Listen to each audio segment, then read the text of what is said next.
We're always telling your stories, and it's time someone tells ours. We're humans first, journalists second. We chose this career to give you a voice. Now we're voicing ours. It's true, journalism has much room for improvement, but not all hope is lost, and we want your trust back by humanizing one journalist at a time. We're sharing with you what we go through to bring you the news. The pain, the tears, the trauma, and the mental health struggles. It's painful, and sometimes we even work 2 jobs to make ends meet. But we all have something in common: the passion, the joy, and the love we feel for storytelling and holding the powerful accountable. That includes holding ourselves accountable. So here are stories from us. This is how we want to help improve the news industry. The Awakened Journalist is proud to present Media Healers by Emiliana Molina Fajardo.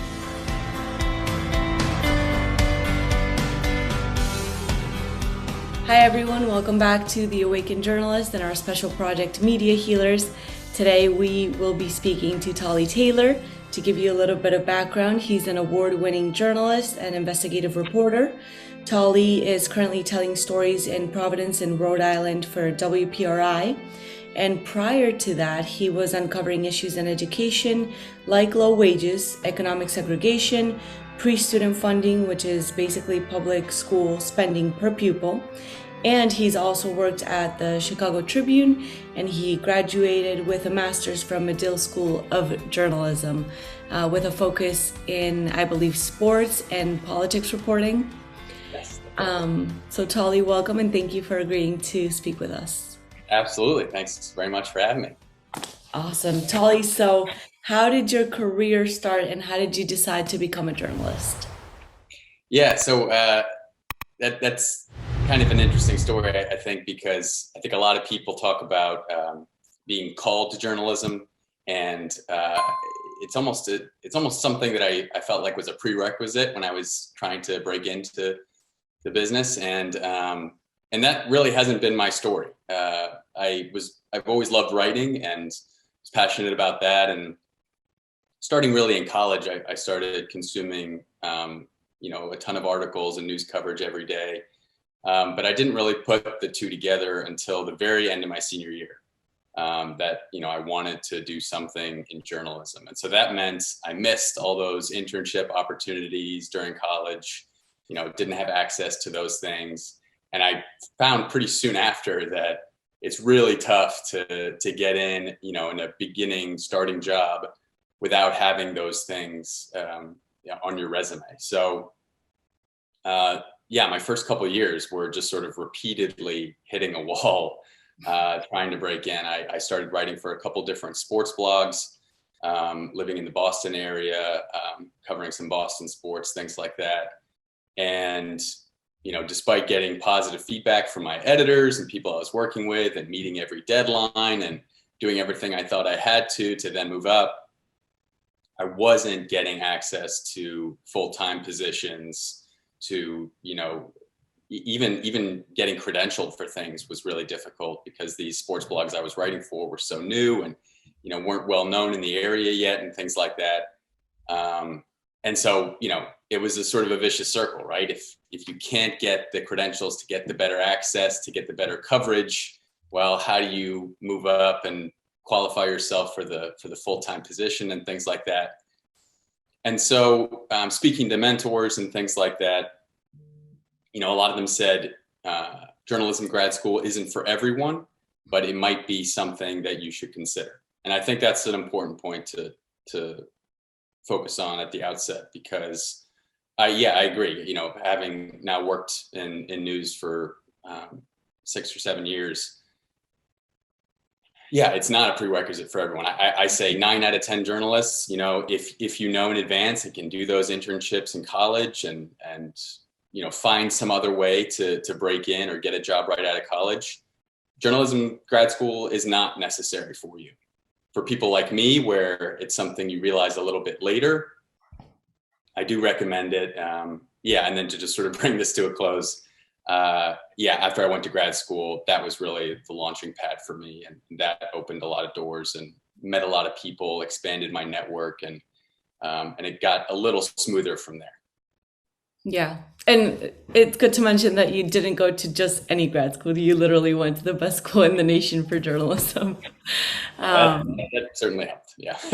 yeah. So, Tolly, what has been so far one of the most rewarding experiences as a journalist for you?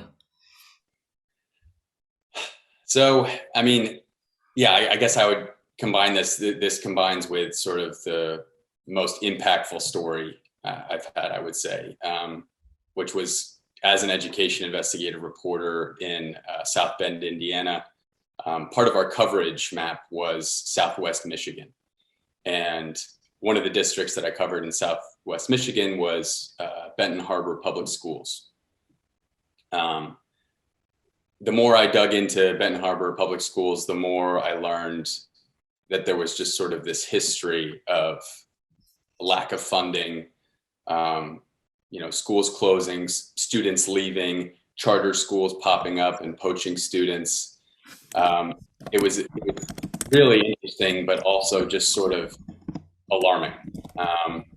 And the more I dug into it, the more I wanted to sort of, I felt like there was something just sort of out of reach there that I wasn't quite getting my arms around. And eventually, finally, I found this data set in this research that showed that Benton Harbor was the 8th most economically segregated school district in the country. Wow. And what that means is that a school district that bordered their school district had nearly twice the funding per student. That district that bordered them was, 90% white. The Benton Harbor schools was nearly 90% students of color. Mhm.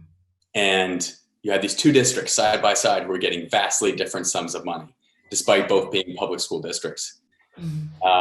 And the reason that the story became so rewarding is because I got this story out right before the governor of Michigan announced that they were going to close Benton Harbor's only high school, which would have meant that students would have had to have been bused out of the district, would have had to have been bused to different charter schools, wherever. This is a high school with tremendous history, over 100 years old, multiple state championships in different sports, a really proud alumni group. But because of, students leaving, things like that, the governor was going to come in and close it. And so what I learned was that the school district was able to use my story and my research and use that to fight the governor, and they ended up winning. And so they managed to keep their high school open. They qualified for all these grants because of it. And and they were able to, keep their high school open and sort of start to turn things around a little bit. That's amazing, Tolly. I mean, when it comes to journalism, I think those are definitely the most rewarding stories when you can actually see how it makes a positive impact in a community. And did you ever find out like specific reasons as to why it had received less funding? Um, Yeah, I mean, it's a really sort of complicated story, but yeah. yeah, essentially that there were all these different cutoffs for poverty levels, right? You're at 100% of poverty, 200% of poverty, and if there weren't enough people reaching that 200% below the poverty level mark, they didn't get supplemental funding for X, Y, and Z reasons. Yeah, it was a long story, but essentially there was a lot of smoke indicating that it was for racial reasons, and Okay. yeah, and so yeah, that's pretty much Amazing. That's amazing. Good for you, Tolly. Um, so that's been one of the most rewarding experiences. What has been one of the most challenging so far, being in the yeah. Yeah, it's tough. It's tough to pick one. Yeah, I hear yeah. you. Tough to pick one. I think that there was a long period where I was out of work. I followed my wife to Ann Arbor, Michigan. This is before the job in South Bend, Indiana. I followed her to Ann Arbor because she was getting her master's in social work there. And it was just, she had this incredible opportunity. And if I was going to stay with her, it was pretty clear I was going to follow her. Yeah. And so I left my job, which had been freelancing stories for the Chicago Tribune, and moved to Ann Arbor, and just sort of didn't have work. And it was really tough. It was really tough breaking in there. I didn't know many people, and all the people who were there who had jobs had sort of grown up in the area. They were Michigan fans. They were, it was like a lot of places. It was a close-knit community. And then I eventually got this job covering Michigan football for CBS Sports. It was a part-time job, but I sort of figured, all right, I'll prove myself in this and sort of build my way up. And meanwhile, my wife's loving grad school and thriving in it. And then like 8 months in, I find out via Twitter that CBS laid off me and 100 other people. And to find out that news via Twitter was pretty devastating. It was the Sunday of Memorial Day weekend, I remember. And all of a sudden, just, sort of got 30 days notice. And my wife at that point was so it was Memorial Day. So it was, end of May. My wife was going to finish in December. And that's 6 months. I just, I got a few freelance pieces, some for the Chicago Tribune, some for the Detroit Free Press. But that was just really tough. And it just seemed like I kept, now I'm now post grad school. I'm supposed to be past having to prove myself and get my foot in the door places, at least in my mind. And of course, that's not the case. And that 6 months was really brutal. That ended up leading to, fortunately, sort of a nice conclusion. I had a news director in South Bend, Indiana, reach out, having seen my reel from 3 years prior in grad school. And that's how I made the switch from print to broadcast. So that ended up working out. But that was a tough period. And that's when I started seeing a therapist, which helped a lot. And really focusing on like physical fitness and things like that to get those endorphins from working out. But that was a dark period, I would say. Yeah. I can imagine. And looking back now, what do you think was the biggest lesson you took from that situation? Yeah, I think there's, I don't know if there's ever a period where you've just made it and you're never going to have to, I don't think there's ever a point where you're above doing certain types of coverage and things like that. That's something I learned in those freelance assignments I took during those months. And that's fine. I think it was helpful for me to take those lumps and to sort of keep pushing through. And I think it made me, once I got that broadcast job, all the more motivated to prove myself there and excel there. Yeah, and I think, your experience is unique, but it's not the only one. I think a lot of journalists go through the struggles of finding a stable job that's full-time, that has good benefits.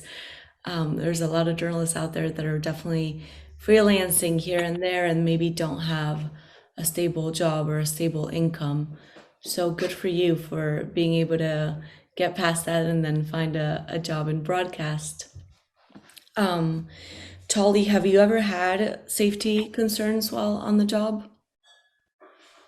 Yeah, actually, when we were in grad school, I got a job or got I guess you would call it an internship, or I don't even know what it's really called, but I was working for USA Today while in grad school, covering the Republican National Convention in Cleveland in 2016. And, all the concerns going into the week, we were given bulletproof vests and what are called bump caps, which are essentially like sort of armored hats. By Northwestern? Yes, yeah, right, by Northwestern. Although I think all the USA Today staff got them as well. Okay, gotcha. Yeah, and so coming into the week, we were sort of on high alert. There was a lot of reports that white supremacist groups would be there, that there could be a lot of violence. And we get there, and what do we see? We see, police on horseback riding around the city. And yeah, pretty early on there, interviewing different protest groups and things like that, I find this guy who sort of tells me in a whisper that he's gonna light himself on fire in a few days. And he gives me his name, and I look him up, and sure enough, he's done this at previous Republican national conventions in the 1980s, and was arrested both, I believe, in 1980 and 1984. And he set the American flag on fire. That's the key, right? Mm-hmm. That's the demonstration he wanted to do, and subsequent to that, oftentimes it would then light himself on fire, because that's, lighter fluid, things like that. But anyways, but he had won a Supreme Court case that you're allowed to burn the flag in public. But of course, once it becomes a safety issue, then police are allowed to intervene. So I keep in touch with this guy, and sure enough, a few days later, right outside of the convention hall, right outside of the security gates, he has an American flag. He lights the American flag on fire. It quickly goes up his arm, and and all of a sudden he's engulfed in flames. And I had interviewed him right before this. I'm taking photos, and immediately surrounded by police and horseback. And they just other police sort of come through the ranks of the horses and start arresting people, and oftentimes sort of throwing or hitting people out of the way to get to this guy to put him out. And yeah, I mean, that was obviously safety was completely compromised there.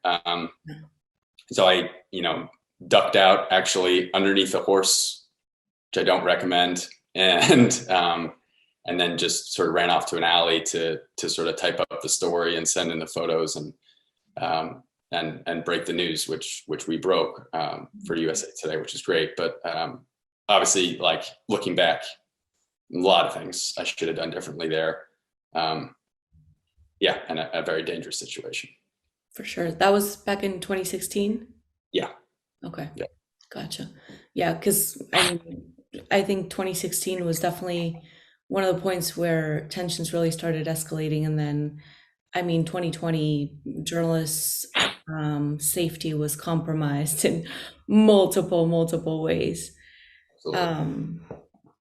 What would you want the world to know right now about journalists, especially taking into consideration protests like the ones we saw back in 2016 and most recently in 2020?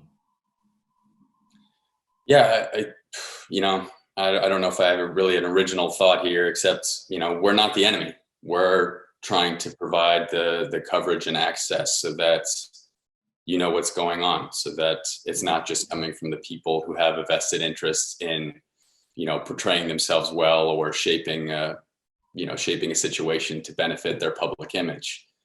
We're just trying to get the story for you and put that out. I think having switched to investigative journalism, there's more appreciation for that. I think is something that I've learned. There's less cynicism for what investigative journalists do, because oftentimes we're coming to the table with a document or data or something like that. That's like, listen, you want objective, it's right here. So I think that's helped. But yeah, we're not the enemy.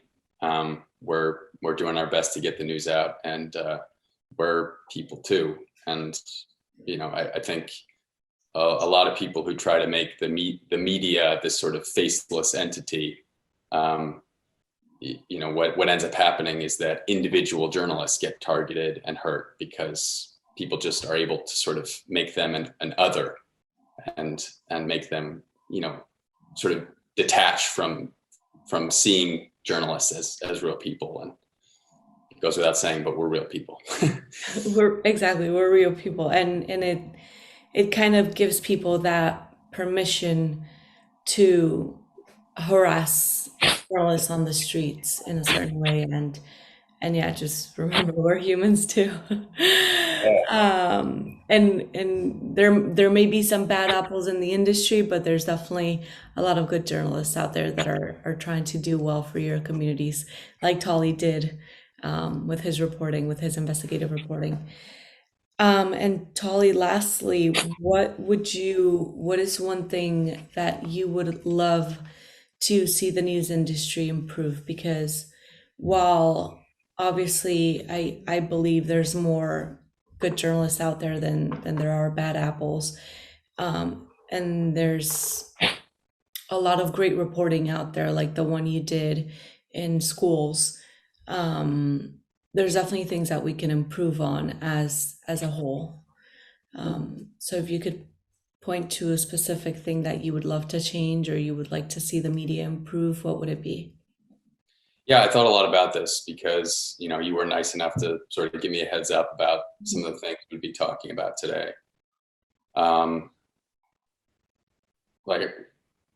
There are too many things to discuss here today, but Yeah.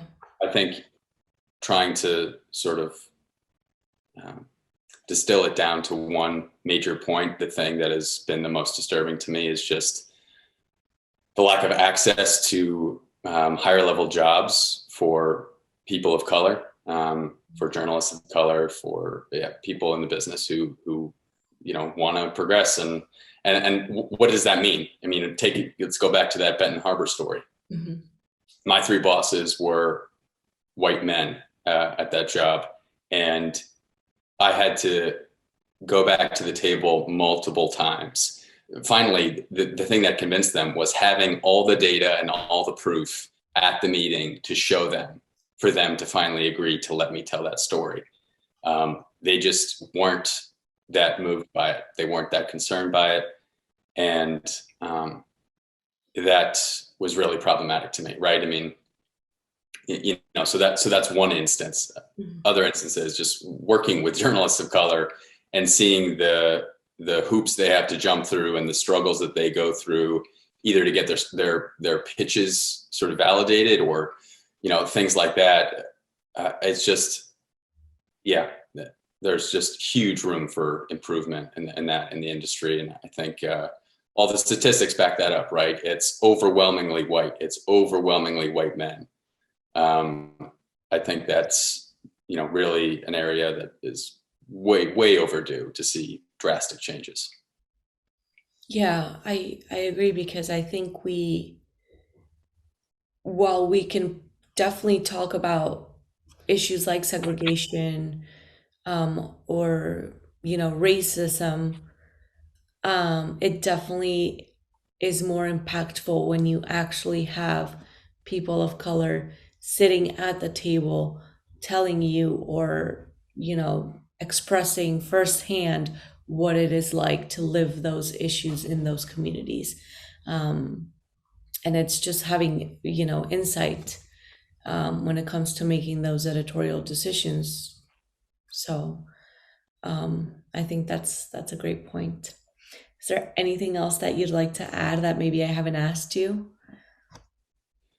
I don't think so. I think it's great that you're doing this. And I touched on it earlier, but I mean, in terms of, I guess the one point I'll just elaborate on is, I see a therapist, my wife sees a therapist. I think more people should take advantage of that if they have that opportunity and that access. I think a lot of times I was thinking about what I hear a lot from my peers in journalism. And, we were talking about trauma before. Mm-hmm. I think a lot of people don't really validate their own trauma because they think that it doesn't sort of rise to the level of something that's worth having a therapist for. Mm-hmm. Like that guy harassed me while I was doing my live shot. Like, that was awful. And then they'll sort of talk about it, and you notice they keep bringing it up, and it clearly really bothers them, but they think that other people have dealt with way worse. So I'm not gonna I'm not going to seek help for something like that. I strongly disagree with that. I think seek help.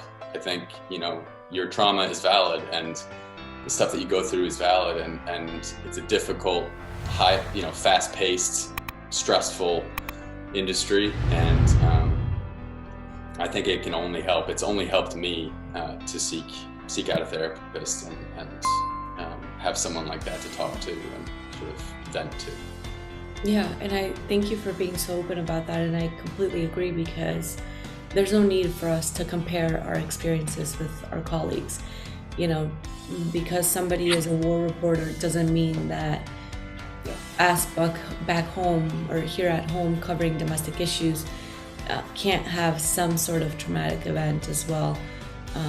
We've been in school shootings, and that in itself is completely traumatizing, dealing with the families, with the victims, survivors. And even what you just said, like just being harassed at a protest can be in itself traumatizing at some level. So definitely validate your own feelings, validate your own trauma, and don't compare your trauma with your colleagues. Don't feel like because you weren't a war reporter, you being harassed at a protest is not a big deal. It is if you feel like it's a big deal. Agreed. That's a great point. Thank you for bringing that up. Yeah, absolutely. Awesome, Tolly. Well, I think this has been an amazing interview, and if you don't have anything else to add, we'll end on that note. Validate your own trauma. Agreed. Awesome. Thanks so much. Thanks so much for having me. Awesome. Thank you for being here. Appreciate it. Journalists, this one's for you, to help you heal, to help you understand your worth, and to help you know you're not alone. So share the love and subscribe to Spotify and YouTube, and follow us on Instagram. The Awakened Journalist is proud to present Media Healers by Emiliana Molina Fajardo.